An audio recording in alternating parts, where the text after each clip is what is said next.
Hello, I'm John Cheney, and this is composting. People ask, what are we here? Or this is the demonstration garden for Texas AgriLife, and this is Compost Outpost 2.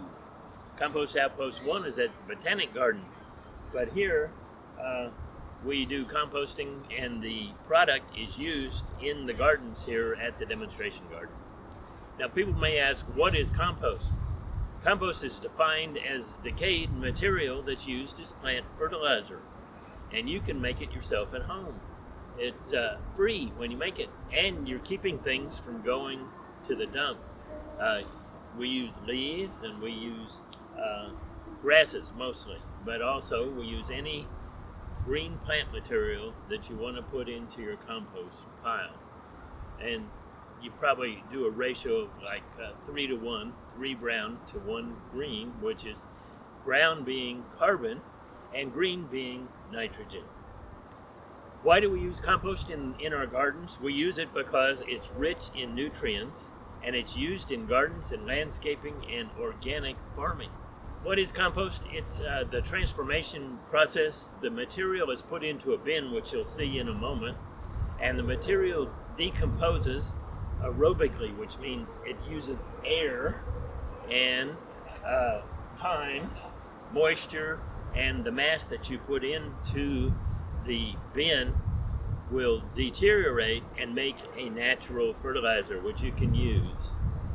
How long does it take to make compost? Compost takes 2 to 4 months normally, but it can also go to 12 months. We have a guy named Richard who's a good friend of ours, and he puts compost in a bin and leaves it a year, and a year later his is ready.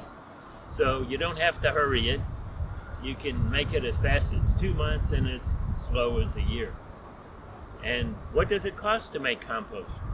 Compost can run anywhere from nothing, which a lot of people use pallets to make bins, 4-sided pallet bins. They don't cost anything, and then you get your free leaves and your free greenery and grass that you put into your bin, and so it doesn't cost you anything to do composting, and you're saving stuff from going to the dump and filling up the dump, which is a very expensive process.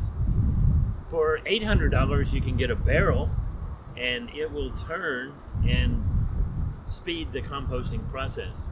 So you can go anywhere from free to $800 for your composting. And most people go the free route, like me. Does composting attract animals, insects, or rodents? And that would be a no if you're doing it right. If you're doing it right, your material is plant-based, and you don't use oils, you don't use meats, you don't use milk products, no cheeses, and then you don't attract any of the animals, insects, or rodents. Does composting stink? No, not if you're using plant material and no meats. It will not stink. It will stink if you overwater and you get maggots in there for some reason. Then it could stink. So don't overwater, and make sure you turn it, and then you won't have any stink to it. It'll smell like fresh plants usually. What are the rules of rot? The rules of rot are material, moisture, air, and time. And that's what it takes to make compost. Now, some people can speed the process up by turning their compost. You take a simple fork and you turn your compost from one bin into the other one, and that allows it to get more air, and then you can also moisturize it as it goes. You water it. After you get about this high, you water it, and then you put in another layer, and you keep doing that. And the key here, when you first start off, is to have a bin about 3 feet high, 3 feet wide, and you fill it up, and when you have watered it and you got your material in there, it will get up to 130 degrees. That's the key number we want, is 130 degrees to 160, and that will break down the material, and that's in the first 2 weeks. And then the temperature goes down as it deteriorates. And you can add vegetables from your house, any vegetable waste, anytime during the composting process. You take your fork and you pull back some of the material, pour your coffee grounds and your vegetables and things in there, and then you cover it back up, and that will keep you from having any animals in your compost bin. And it saves things going to the dump and helps us to recycle. When is your compost ready? Your compost will be ready when it smells earthy or it doesn't smell at all.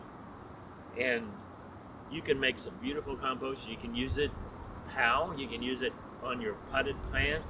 A lot of people sift it. They take a sifter and put the material into the sifter, and then you get a really fine particle type of compost, and that is what you use on your potted plants. You can use uncomposted material if you want as a surface covering for your garden. Material that goes into composting can be just about anything green and brown, the carbon and the greenery, which is nitrogen. And we try not to put any weeds, which have seed heads, and they will get into your yard often if you don't get the composting up to 130 degrees to kill the weeds. So most people don't put weeds in their compost. And we only use material that breaks down easily. We try to chop it up before we put it into our compost bins, and that helps it to deteriorate quicker. And here at the demo garden, we can get our compost in 2 to 3 months, where if you don't chop it up and you don't turn it, it might take 6 months or a year.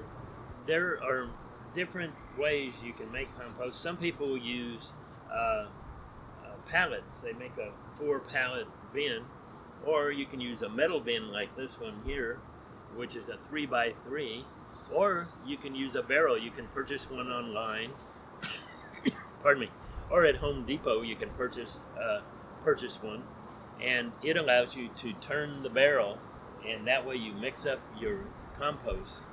And but they get expensive. They can be $200 to $800 for a barrel. And people tend to not make as good a compost with their barrels because they forget to add a shovel of dirt, so you get all the microbes and things. You put a shovel of dirt in your barrel. You want to get the usual mixture of about 3 brown to 1 green so that it will deteriorate quickly. And you want to chop things up, and you can add vegetables to those barrels as well. But you want to chop up your vegetables before you put them in there so they'll deteriorate quickly. And those are primarily the things we use to make compost in, is the pallet situation, or a situation like this made out of screen, or your metal, or the barrel type of container. You can make compost in any of those. We start off with green plant material and leaves, and we pile it up to this 3-foot high pile. And when we're finished, we have material that looks something like this over here, and we sift it with a sifter. We have a big sifter like this. We put the material in here, and it comes out in fine particles, which we then use in the garden and in potted plants in the house. Again, you want to make sure that you water your compost to keep it damp. You only want to have it damp like a moist sponge. You don't want water running off of it. A question comes up of where would you put your bins? And many people put their bins in a corner of their yard, and a lot of people like to put them under a tree so they get shade. But I have mine on the side of my house where they don't show up very much, and you want to be near a water source so that you can drag your hose over there and water your compost bin. So I think most people do that. They put it under a tree or in a corner of their yard or on the side of their house where it doesn't show up so much. Compost can be bought at your local garden store as well for those who don't have a place where they can compost, if you live in an apartment or something like that. And you can use it as a soil amendment. And what we mean by amending is anytime you change the structure of the soil, it's called amending the soil when you add fertilizers or you add compost.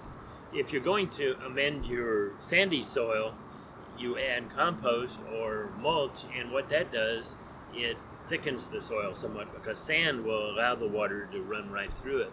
Where if you have the clay soil, the two types of soils we have in the Metroplex are sandy and clay, and if you add amendments to the soil on clay, you will break it up some and it won't be so thick, and then the water can flow and your vegetables and plants can grow easier. That's why we recommend compost, which is a natural fertilizer, and it helps the environment to not have fertilizers run off into the streams. When you use compost, it's all natural. And if you would like a complete course, there are courses available in Arlington to be certified as a master composter, and the city of Fort Worth offers a course for master composters to be certified. And of course, if you just want to learn for your backyard, we have Composting 101 that we teach around the Metroplex. This is John Cheney, a master gardener, master composter, and this is the demonstration garden at South Fort Worth.